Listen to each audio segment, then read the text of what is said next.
a entrar en categoría riesgo intermedio porque hacer un GRACE de 110 es muy fácil. Muchos pacientes lo van a poder hacer y lo van a poder hacer CAT. O un riesgo intermedio, no lo voy a pasar a CAT. Entonces depende de más cosas. Es por eso que lo ideal pues no es esa categoría, pero bueno. Vamos a irnos con lo que nos interesa, que es la rehabilitación cardíaca. Ya esta guía, la guía americana, nos dice que la rehabilitación cardíaca ya tiene una clase de recomendación 1A. Obviamente, el objetivo es reducir la muerte, el riesgo de un nuevo infarto, reducir los ingresos hospitalarios, mejorar la capacidad funcional y la calidad de vida. Entre esto, nosotros podemos otorgar un programa de tipo domiciliario como una alternativa razonable para mejorar la capacidad funcional y la calidad de vida. Esto porque la guía de síndromes coronarios agudos, y que es uno de los problemas que existen en los artículos de cardiología de rehabilitación sobre infarto, es que aquí ya se está contemplando que en 1 o 2 semanas el paciente ya va a llegar a su unidad de rehabilitación cardíaca. Por eso es que lo van a ver de esa forma, lo van a ver muy simple, que ingrese a rehabilitación cardíaca. ¿Cuál es el principal problema o diferencia que nosotros tenemos que adaptar a nuestro medio? Es que el paciente no va a llegar en 1 semana a rehabilitación cardíaca. Va a tardar en llegar 1 mes o mes y medio o incluso más tiempo. Entonces eso quiere decir que este espacio de tiempo que yo le estoy diciendo a mi paciente que no camine, porque así lo di de alta, le dije, no haga nada, no camine hasta que lo vea el rehabilitador, es un espacio de tiempo en el que yo le estoy aumentando el riesgo cardiovascular a mi paciente. Y es por eso la importancia de que ustedes entiendan qué se hace en la famosa fase 1 de rehabilitación, que es la fase hospitalaria. Sabemos que ya hay mucha evidencia, obviamente es una revisión de Cochrane, donde están algunos de los números necesarios a tratar con respecto a rehabilitación cardíaca, tanto a corto plazo, mediano plazo y largo plazo. Pero insisto, vean aquí su corto plazo, estamos haciendo evaluaciones después de 6, 7, 8 meses. Es todo lo que ya vimos en la primera clase, que es la rehabilitación cardíaca en su fase 2.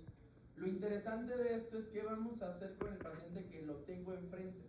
O sea, yo tengo al paciente, se acaba de infartar, yo estoy en la coro y yo lo que le pongo, bueno, no sé cómo se llama aquí la indicación que ponen, pero por ejemplo el hospital donde yo digo que es La Raza, la indicación es cama, silla, baño. No sé si ustedes hagan eso aquí o si le pongan algo específico, pues es la indicación más simplista que puede existir, porque por eso el paciente hace bien la cama, hace bien el baño, bueno, la silla, y cuando va al baño, ¡pam!, se cae. ¿Por qué? Porque el paciente no estaba listo para hacer ese cambio de movimiento, ese cambio postural. Dejar una indicación cama, silla, baño y que todo se haga en el mismo momento y que ustedes ni siquiera lo tengan monitorizado es lo peligroso, y evidentemente para eso suben los fisioterapeutas, pero pues ustedes lo deben de saber. Entonces la rehabilitación cardíaca comienza hasta que llega al centro de rehabilitación. Pues es obvio que no, es obvio que eso no nos podemos permitir, que el paciente esté 2 meses en su cama, en su casa, sin hacer nada. Muy probablemente ese paciente ya empezó a trabajar porque hay que comer, o ese paciente ya se empezó a mover en el transporte público, o simplemente para venir a la consulta con nosotros tiene que subir las escaleras del metro, que está aquí. No sé si alguno se ha ido en metro, pero las escaleras del metro de aquí, pues imagínense el paciente subiéndolas. Entonces eso te está hablando de que probablemente la restricción que tú piensas que tiene ese paciente, a lo mejor ni caso te hizo. Pero si nosotros le podemos dar la información desde antes, el paciente se va a beneficiar. Ya saben que existen varias fases de rehabilitación y nos vamos a centrar en el evento agudo, que es el síndrome coronario agudo, en esta fase, la fase hospitalaria. Existe ya mucha evidencia de que esta fase puede empezar desde las 8 horas después de que ocurrió el evento agudo, siempre y cuando cumplamos con las siguientes reglas que vamos a ver en esta presentación. Todo paciente hospitalizado, ustedes deben saber que entre más días de hospitalización tenga el paciente, mayor va a ser el riesgo que va a tener de complicaciones. Existe pérdida de filamentos gruesos, atrofia y necrosis, hay daño en las fibras de tipo 1 y disminución de la fuerza muscular. Va a haber disminución de la masa mitocondrial, por lo cual mi capacidad aeróbica o glucolítica va a estar disminuida. Es por eso que el paciente tiene menos fuerza. Va a haber hipotensión ortostática. Paren un paciente que ha estado desde que llegó, desde el HQZ acostado, llega aquí a urgencias acostado, llega a hemodinamia acostado, llega a la coro acostado y ya se aventó 2 a 3 días acostado de forma seguida. Porque ni siquiera se para ir al baño. Lo bañan acostado, va al baño acostado, come acostado. Este paciente no esperen que se vaya a levantar de un día para otro cuando ustedes decidan darle el alta. O sea, viene fin de semana, alta para todos, y el paciente está todo tambaleante, está todo mareado, es lógico. Y eso va a pasar si en la unidad coronaria ustedes no los están movilizando. O si ustedes no tienen el conocimiento que se pueden movilizar, pues entonces estamos todavía mucho peor. Riesgo de infecciones intrahospitalarias, evidentemente en un coronario agudo va a ser poco probable que lo presenten. Ya tendrían que ser pues muy desgraciados de no lavarse las manos o algo increíble como para que un isquémico que está 3 días hospitalizado se les infecte. O sea, está muy extraño, la verdad. Pero sí va a suceder en sus pacientes que estén con choque cardiogénico, con insuficiencias cardíacas agudas, etc. Y otro de los problemas, las alteraciones del sueño. Esto obviamente es muy fácil decirlo cuando uno ya no es residente. Está súper fácil. Pero la realidad es que ustedes se van a enfrentar en que es su trabajo frente a las necesidades del paciente. Y esto obviamente para los R1. ¿Por qué? Porque son ustedes acabar las cosas temprano, aunque sea a la 1 de la mañana, y tener a todos los pacientes despiertos o dejar a los pacientes dormir. Y es una gran problemática que existe que a lo mejor parece muy insignificante, pero imagínense lo que representa para un paciente llegar sin estar en su casa, en la mayoría de los casos desnudo, con punciones, y que aparte haya un residente al lado a las 2 de la mañana haciendo una historia clínica a alguien. O sea, el impacto que le genera al paciente es muy grave, y muchos pacientes salen de aquí del hospital, ustedes probablemente no lo sepan, con alteraciones del sueño. Y están todo el mes sin poder dormir hasta que los ve psicología, su médico familiar les deja sus gotas de clonazepam, etc. Y todo por el evento agudo y estresante que acaban de sufrir. Un paciente que no duerme es un riesgo para ese paciente. ¿Por qué? Porque ya existe desde hace mucho tiempo evidencia de que un factor de riesgo cardiovascular de la nueva era es el estrés, es la ansiedad y la alteración del sueño. Por eso es que cada vez se hace o se trata de hacer más hincapié en que la gente duerma bien. Obviamente ustedes como médicos, pues no, hasta que salgan de la residencia. Antes no van a poder. Objetivos de la fase 1. Yo voy a prevenir que mi paciente desarrolle complicaciones de la inmovilidad y de reposo prolongado. Voy a hacer un acondicionamiento físico de forma segura. Para mí como rehabilitador es muy importante que ustedes acondicionen a un paciente o que ya se vaya con un entrenamiento, porque cuando llegue a rehabilitación va a ser más fácil progresarlo. Porque el paciente llega a rehabilitación en silla de ruedas, no se mueve, ya perdió 4 kilos de peso, es un desastre. Y este paciente obviamente va a tardar mucho en recuperar. Ahora imagínense el paciente en el medio privado.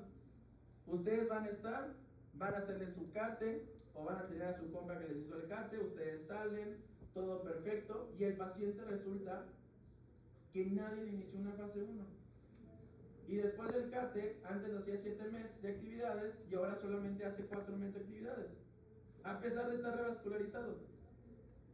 O sea, no tiene ningún tipo de lógica. Pero la va a generar esa lógica cuando el paciente te diga a ti, tú como cardiólogo, que tú lo llevaste, le hiciste un CATE y te diga, doctor, pero es que me siento peor que antes. Entonces, si no sé cómo hacerlo, al menos tengo que saber que lo tengo que hacer para poderlo mandar con quien sí sepa. O directamente, si no quiero que el dinero se vaya por otro lado, pues saber lo mínimo necesario para yo poderlo hacer. Cualquiera de las dos cosas ustedes van a poder realizar. Estabilizar el estado, ver el estado clínico del paciente, cómo está su función respiratoria, fomentar la educación sanitaria. Traten R1, yo sé que es horrible ser R1, pero se les va a quitar, van a ver. Entonces se pasa el tiempo. Ustedes agradecen que están aquí en el centro médico, hay lugares peores que la muerte, se los digo, yo como residente de la raza, ¿de acuerdo? Y hay peores que según me han contado. Pero a lo que voy con esto es por la educación. Traten de salir de aquí, traten de que su paciente cuando salga educado. No les va a costar 10 minutos hacerle entender al paciente que fumar es malo. No entiendo cómo es posible que un paciente llegue a rehabilitación cardíaca cuando ya estuvo con ustedes y sigue fumando. Y en la nota le pone no fumar. Pero alguien se tomó el tiempo de hablar con ese paciente. O solamente iban como todos a dejar una nota. Ese es el impacto que ustedes van a crear. Eso no se ve en ningún lado. No, nadie los va a venir, nadie los va a felicitar, nadie les va a hacer nada. Créanme. Pero el impacto que ustedes generen es para beneficio de un paciente. Y esas costumbres que tú adquieras como R1 es lo que tú vas a hacer afuera. Si los R2, los R3 nunca lo hicieron, van a salir y van a hacer esas costumbres. pero ustedes son chiquitos. Supongo ustedes porque son los que están adelante. O sea, por eso digo, ustedes son chiquitos, ustedes todavía pueden corregir esas cosas. ¿De acuerdo? Los grandes es más difícil que las vayamos a corregir, la verdad. Ya, qué flojera. Pero ustedes no. Hay que preparar la transición a la fase 2. El paciente, por el amor de Dios, el paciente no sabe qué va a ir a hacer a rehabilitación cardíaca. Y lo peor, el paciente cree que no necesita ni siquiera llevar su nota de alta, porque el paciente solamente va a ir al gimnasio. No, rehabilitación cardíaca no es el gimnasio de cardiología. Quítense esa idea. No es un gimnasio. No hay máquinas para hacer peso. Porque luego los pacientes incluso quieren ir a utilizar las máquinas de ejercicio. No hay máquinas de ejercicio. Hay máquinas para rehabilitar a un paciente. Y eso es importante que ustedes no pierdan el enfoque, porque si no, su paciente, ¿qué va a hacer afuera? Ah, pues es que si voy a ir al gimnasio aquí, pues mejor me meto a un gimnasio como el SmartFit. Y que se forme parte de la estadística de SmartFit que está matando gente.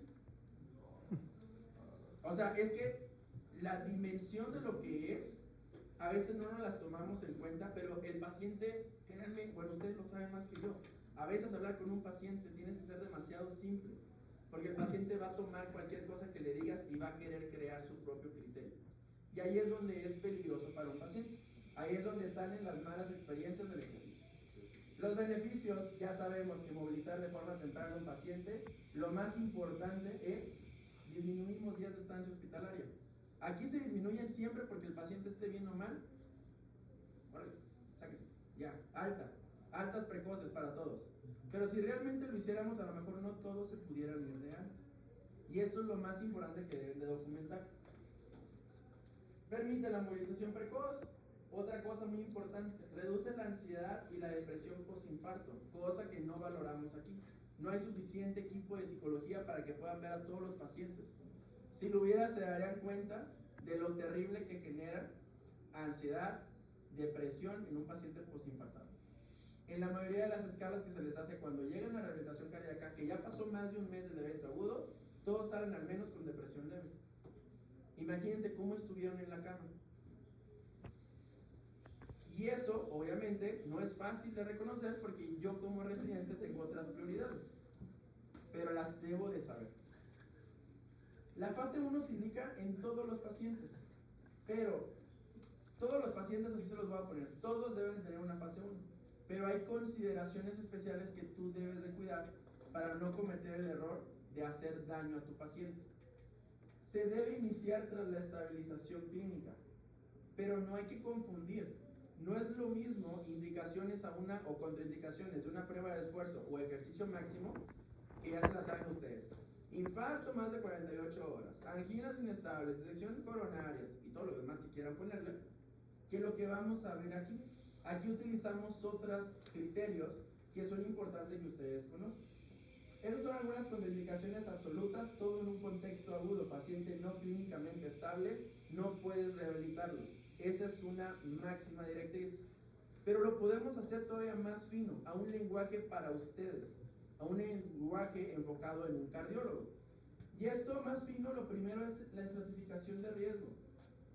Grace Score tal vez no sea tan importante, te va a servir para ver pronóstico, pero sí va a ser importante identificar un Killiby-Kimball. ¿En qué etapa de Killiby-Kimball se encuentra tu paciente con elevación del ST? Va a ser importante ver la escala de Bohr, fragilidad, el DUD o los meses estimados, pero lo más importante son tus parámetros de seguridad para no fallarle al paciente. Esos parámetros de seguridad es todo este listado que tenemos aquí y es un checklist que a veces hacen, a veces no hacen los fisios, pero ustedes al presentar una interconsulta, yo espero que ustedes ya lo hayan hecho, porque ustedes ya quieren que se rehabilite. ¿Sí? Lo primerito es la frecuencia cardíaca. Mi frecuencia cardíaca debe estar estable, 60 a 100 latidos por minuto. Nosotros como cardiólogos obviamente todavía le podemos dejar 50. Presión arterial. La presión se mide sentado y se mide de pie. Porque cuando yo hago un cambio postural en este paciente, en su famoso cama, silla, baño, el paciente puede tener una caída brusca de presión arterial solamente por ortostatismo. Y eso va a hacer que tu paciente se caiga o no quiera caminar. Los vasopresores. No porque el paciente tenga vasopresores significa que no se puede rehabilitar. ¿Por qué? Porque ustedes ya conocerán en múltiples estudios, el más viejito de todos, bueno, sí es el más viejito, obviamente para ustedes ya es viejito, el Iron todos los demás que han salido, todos esos estudios en falla cardíaca tratan de buscar o tratan de identificar pacientes con insuficiencia cardíaca avanzada que tienen que estar con vasopresores. Eso no significa que el vasopresor quiera decir que el paciente no pueda hacer ejercicio, sino que yo debo de evitar el ejercicio con altas dosis. En forma general, nos recomiendan dopamina, menos de 10 microgramos kilogramo minuto, o norepi, menos de 0.1. Si el paciente tiene su pizquita de nore para que mantenga su TA, se puede rehabilitar, siempre y cuando no superemos esta dosis. Saturación de oxígeno 90%, vean al paciente cuando se pone de pie, está con 95, se pone de pie y ya tiene 84. Y nadie lo evaluó de pie. La temperatura y bioquímicamente eso es muy general. O sea, es todo lo que ya saben, ¿no? Obviamente esto, si tú tienes un paciente que tenga datos de falla, datos de inestabilidad hemodinámica, con hiperlactatemia y demás, es obvio que no se va a poder rehabilitar. Ausencia de síntomas, hay que ver el electro basal y el examen físico general. Los 5 pilares de la fase 1 van a incluir el ejercicio físico, que eso a lo mejor no lo van a hacer ustedes, pero sí va a incluir la educación médica. Va a incluir apoyo psicosocial y hacer la referencia oportuna, el abordaje nutricional, y lo otro que les toca a ustedes es el abordaje farmacológico. O sea, de estos 5 pilares, el cardiólogo está involucrado directamente en 2. Ahí no hace nada el rehabilitador, no tiene nada que ver el rehabilitador ahí, porque ustedes son los cardiólogos. Obviamente hay cardiólogos rehabilitadores, que para eso les hacen los ajustes, pero en piso son ustedes. Y ustedes son los que tienen que hacer esos ajustes de acuerdo a la terapia médica óptima de la enfermedad que tengan. En el caso del infarto, ustedes tendrán que determinar cuánto tiempo se va a ir con su doble antiagregación, requiere anticoagulación, le vamos a iniciar beta bloqueador, le vamos a iniciar YECA o ARA2, le necesitamos iniciar ivabradina, necesitamos determinar si requiere escalonar el tratamiento en el futuro para terapias eléctricas, o qué le vamos a hacer específicamente por la enfermedad que tenga mi paciente. Es un equipo multidisciplinario, y algo increíble que obviamente se ve más en Estados Unidos que aquí, porque en Estados Unidos hay múltiples especialidades, es que el cardiólogo rehabilitador no topa en estos artículos. No existe esta definición de cardiólogo rehabilitador, porque se intuye que el cardiólogo lo va a hacer y que el rehabilitador va a ser el apoyo del cardiólogo, no que van a ser la misma persona. Eso quiere decir que es trabajo de ustedes y que ustedes lo deberían de saber y lo deberían de hacer. ¿Por qué? Porque hay muchos lugares en el mundo en donde el cardiólogo es cardiólogo y es el que se supone que evalúa, trata los factores de riesgo cardiovascular, que aquí a veces no se hace porque no hay tiempo, ¿no? Pero todo esto es algo que ustedes deben irse integrando de forma progresiva. Esos son algunos de los ejercicios. No sé si alguien ha visto algún donde que van con los pacientes que tienen una hojita que no se ve. Bueno, los R1 que ya pasaron ya la vieron, me imagino. Los que no han pasado la van a ver, esa mendiga hoja que no se ve. El paciente se la lleva, el paciente lo que hace, lo que se le ocurre, que dice el dibujito. Pero algunos ejercicios que pueden hacer, que ustedes deben entender, son ejercicios pasivos, asistidos o activos. Aquellos pasivos son los que yo facilito al paciente para realizar el ejercicio. Yo le levanto la manita, yo le levanto la otra, yo le levanto el pie, pero puede ser más allá. Yo puedo poner un cicloergómetro y yo agarrar los pies del paciente y hacerle la terapia. ¿Todo esto para qué? Para que no pierda su tono muscular. Si el paciente está intubado, el paciente está sedado, etc. Asistidos. Entre tú y el rehabilitador y el paciente sacan la chamba, y activos el paciente lo hace solito. Son algunas imágenes creadas por inteligencia artificial que les van a decir más o menos cómo están, ¿no? O sea, tienes que moverlo, le ayudas al paciente que lo mueva él y lo mueva el doctor, o que el paciente lo haga solito. Activos resistidos. Esto no se hace aquí, pero se puede hacer, y muy probablemente en sus unidades privadas ustedes, con sus fisioterapeutas, lo van a hacer. Si no lo hacen, pues chequen otro, le están pagando de oficial. Muy importante. Se pueden iniciar mancuernas de 0.5 a 1 kilo, estando aquí en las camas de los pacientes. Es muy raro que el fisio de aquí suba con las polainas, la verdad. Pero es algo que se debería de hacer. Aeróbicos de alto impacto, de bajo impacto, esas son las bicicletitas, hay muchas, en el Mercado Libre cuestan 1,000 pesos. Si las compras en China salen más baratas, y son bicicletas que están adaptadas tanto para la cama del paciente como para pacientes con baja capacidad funcional. Estas bicicletitas chiquitas que ustedes van a encontrar, en algún momento se las van a topar, pueden servir para piernas, pero también pueden servir para los brazos. Y el paciente se las puede llevar, las puede comprar y andar dándole con todo, con lo que ya hemos visto en las clases anteriores. Importante, ahorita en Estados Unidos es lo que más se está haciendo, porque están cobrando bastante dinero por esto, que es el lúdico y motivacional. ¿Qué es esto? Ya están poniendo a los pacientes a jugar con realidad virtual. Es más fácil que un adulto mayor dé su máximo esfuerzo si tiene un propósito. Y si ustedes creen que el propósito del adulto mayor es completar 30 minutos de una bicicleta, están demasiado equivocados si no conocen a ningún adulto mayor. El adulto mayor no le interesa, por él mejor que se acabe la rehabilitación lo más pronto posible. Él quiere ir, platicar, conocer gente, saber cómo se llaman las enfermeras, cómo se llaman los enfermeros, estar echando chisme. Es lo único que quiere hacer en rehabilitación y lo siguen haciendo aquí. Entonces a él le tienes que buscar otros objetivos. ¿Qué se ha visto mucho en los pacientes adultos mayores? Los nuevos, que son los de Play, los Play VR, creo que se llama así. Los ponen a jugar box. Entonces con sus lentes, sus cosas estas, equivalen alrededor de unos 6 meses de actividad el ejercicio. Y su rutina de ejercicio está diseñada para que jueguen box. Es una estrategia que les ha servido mucho a los adultos mayores porque no solamente les están permitiendo adquirir capacidad funcional, sino que les están permitiendo adquirir estabilidad y coordinación. Y un adulto mayor sin estabilidad y coordinación es alguien que se va a caer y se va a fracturar la cadera. Y fracturas de cadera, pues ya va, ¿no? Como lo sabemos de forma muy general. Para eso sirven, y obviamente son estrategias nuevas, recientes, que esperemos algún día en este lugar se tenga la posibilidad. Yo creo que los videos privados, no sé, mañana un video que quiera donar en su casa, lo puede donar, obviamente nada más que sirva, por favor, pero puede ser. Otras cosas que podemos hacer son los ejercicios posturales, muy importante. A ver, pásame, ayúdame con esto, por favor, para recompensar.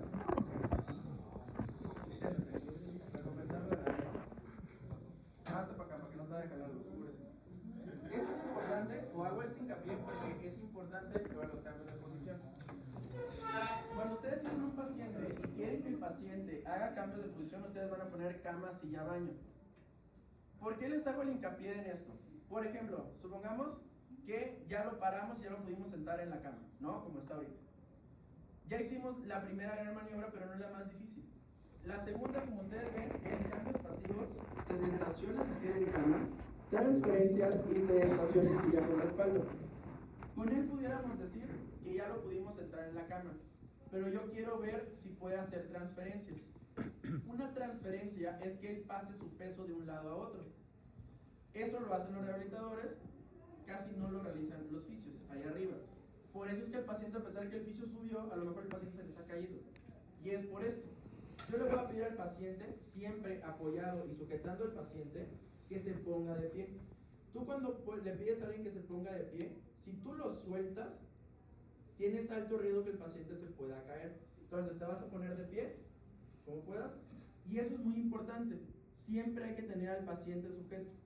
Porque yo en un momento le voy a decir, cama siempre pegada con el paciente, que se mantenga estable, no como esa mesa. Que se mantenga estable el paciente. Porque lo siguiente que yo tengo que ver es si su estabilidad postural permite que sea contra una fuerza externa. O sea, te vas a poner flojito sin que te caigas ahí. Yo le voy a pedir al paciente que se mantenga estable y yo lo voy a empujar. Pero el paciente se va a poder generar inestable y se puede llegar a caer. Solamente con haberle hecho así o hacerle así. Entonces, cuando el paciente se levanta, yo tengo que ver esto. Porque si el paciente no tolera esto y yo le hago así, ya está en el piso, cuando quiera caminar se va a caer. Cuando se pase cerca de la cama o quiere esquivar un objeto del piso, se va a caer. Lo siguiente muy importante son las transferencias. Una transferencia, vas a hacerte todo este pie y levantar el otro, levanta uno, eso es una transferencia. Igual lo tengo que ver al otro lado. Un paciente que no puede hacer una transferencia, se les va a caer. Todo esto que hicimos me puede aumentar mis latidos 10 a 20 latidos o me los puede caer. Puede bajarse la frecuencia, puede bajarse la saturación, puede bajarse la presión, solamente por el cambio de ortostatismo que hicimos. Y ahí es donde existe el principal riesgo de los cambios posturales. Ya te puedes regresar. Eso es lo más importante de los cambios posturales. ¿Por qué? Porque el cambio de posición, principalmente que el paciente se ponga de pie, es lo más peligroso que va a ocurrir para un paciente, principalmente que tiene alguna complicación cardíaca, porque tiene bajo gasto. De cajón, la mayoría de ellos los va a presentar. Tiempo de hacer deambulación asistida, muy importante. El paciente primero camina alrededor de su cama. Los pacientes no pueden caminar al baño. No tiene ningún sentido que lo hayas parado y que lo dejes ir a caminar al baño. ¿Por qué? Porque si lo dejas ir a caminar al baño, está va a caer en el baño. Y si se te cae aquí, pues, no sé, no, ustedes verán que le ponen la nota. El paciente no hizo caso en las indicaciones. No sé. Pero si te cae afuera, va a ser otra cosa. Porque tú le diste la indicación de que se parara. Ejercicios de bipedestación, pueden hacer levantamientos en silla, que se ponga de pie y demás por el estilo, eso le va a ayudar. Esto es un cuadrito de niveles. Ya hay uno adaptado para este centro, que es lo que se hace en rehabilitación, es lo que los fisioterapeutas hacen de forma general. Este cuadrito está adaptado por varios niveles en donde yo tengo que buscar las capacidades que tenga mi paciente. Siempre buscamos 3 músculos, eso obviamente ustedes no lo van a hacer, está súper difícil, pero es algo que deben de saber. Se buscan 3 músculos de los miembros inferiores porque son músculos que nos permiten marcha y nos permiten estabilidad. Esos 3 son tibial anterior, gastrocnemio medial y vaso lateral. Y ya. Si se los aprenden, pues qué bueno.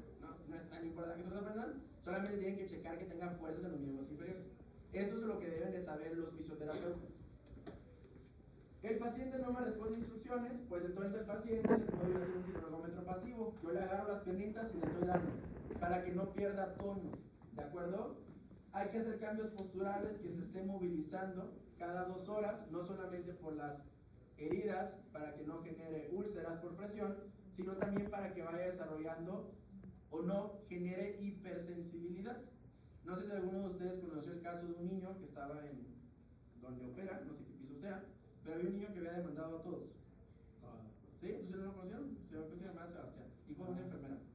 ¿No? ¿Sí? Era Sebastián. Bueno, a Sebastián, ¿qué fue lo que le pasó? A él lo que le pasó es que tenía hipersensibilidad. Ellos pensaban que Sebastián ya estaba con atrofia, que tenía otra alteración neuromuscular y demás. Cuando uno lo movía y lo distraía, él hacía todo. Lo que generó fue hipersensibilidad, y esa hipersensibilidad se puede generar cuando alguien no realiza ningún tipo de movimiento.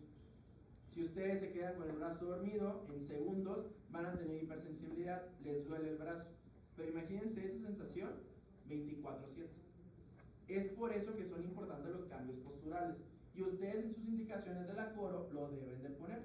Porque si ustedes no lo ponen, créanme que nadie los va a mover. Puede ser tan fácil o tan complejo. Esta es una rehabilitación, es un paciente que tiene una ECMO. Es un paciente que está mal, es un paciente que está posoperado, es un paciente que obviamente no es aquí, son Estados Unidos, lo ven desde el color de la piel del paciente. Pero sí es importante que vean la intensidad de lo que tiene. Y no sé si alguien logra ver lo que hay aquí. ¿Alguien sabe qué está ahí en medio? ¿Qué me quedé? ¿La bicicleta? Eso que está en medio. Es una bicicleta. A pesar de tener ECMO, ya existen protocolos en el país. Obviamente no se hacen porque llega un tandem care cada 4 años. El que lo tenía creo que ya se murió en Acapulco, creo que lo reanimaron y se murió. No sé si alguien sepa de eso. Había un paciente, un millonario que tenía un tandem care aquí en México y ya se murió, porque le tocó a alguien que no sabía, como si nos tocara a nosotros, ¿no?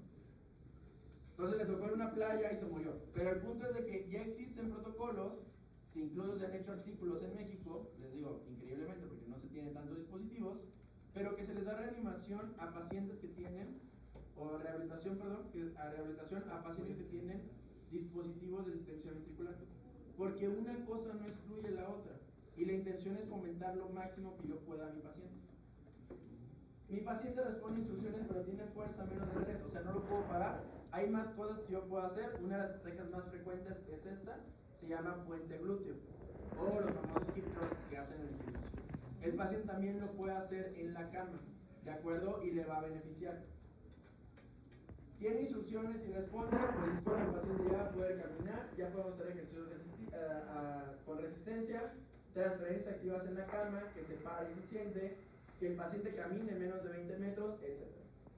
Y si ya completó el nivel 3 y ya podemos pasar a otros, ya es cuando el paciente lo vas a dar de alta. Y aquí lo más importante es que llegue a un objetivo final donde el paciente ya pueda ser funcional, al menos para actividades de la vida diaria. Que a veces los pacientes se van de aquí y ni siquiera pueden hacer sus actividades normales. ¿Cuándo se suspende un ejercicio? Pues cuando mi paciente desarrolla dolor torácico, tiene disnea, desarrolla taquicardias, saturaciones menor al 88%, tenemos una hipotensión sintomática o caídas arriba de 20 milímetros de mercurio, tendríamos que suspender ese entrenamiento o ese ejercicio que se le está dando. Lo más importante de los niveles es que deben de saber que puede superar todos los niveles en el mismo día y los puede superar todos en la misma sesión. Es muy probable que cuando suba el fisioterapeuta lo siente, lo pare, lo ponga a caminar, le haga ejercicios y ya les ponga las indicaciones para que el paciente se vaya de alta. Es como se realiza. Obviamente ustedes lo están viendo de la forma tediosa, que son por niveles. Ellos lo que lo hacen es de una forma sistemática. Si el paciente lo paran y se agita, lo vuelven a acostar. Si el paciente se para o no se agita, lo ponen a caminar. Y si lo ponen a caminar, les enseñan los ejercicios de fuerza. Sin embargo, los pasos a seguir son los niveles que les mostré, que es como que la evidencia más fuerte que existe en esto. Su paciente, cuando se vaya de alta de todo lo que está aquí, lo más importante es esto. Paciente, y eso es lo que hacen ustedes, eso está muy bien. Paciente debe de tener una cita agendada de referencia para que ingrese a un programa de rehabilitación cardíaca. Si el paciente sale de aquí sin la cita, sin saber que tiene que ir a sacar una cita, es un paciente que la probabilidad de que vaya a ingresar a un programa de rehabilitación cardíaca va a ser menos del 5%. Y eso sucede en países del primer mundo, imagínense aquí.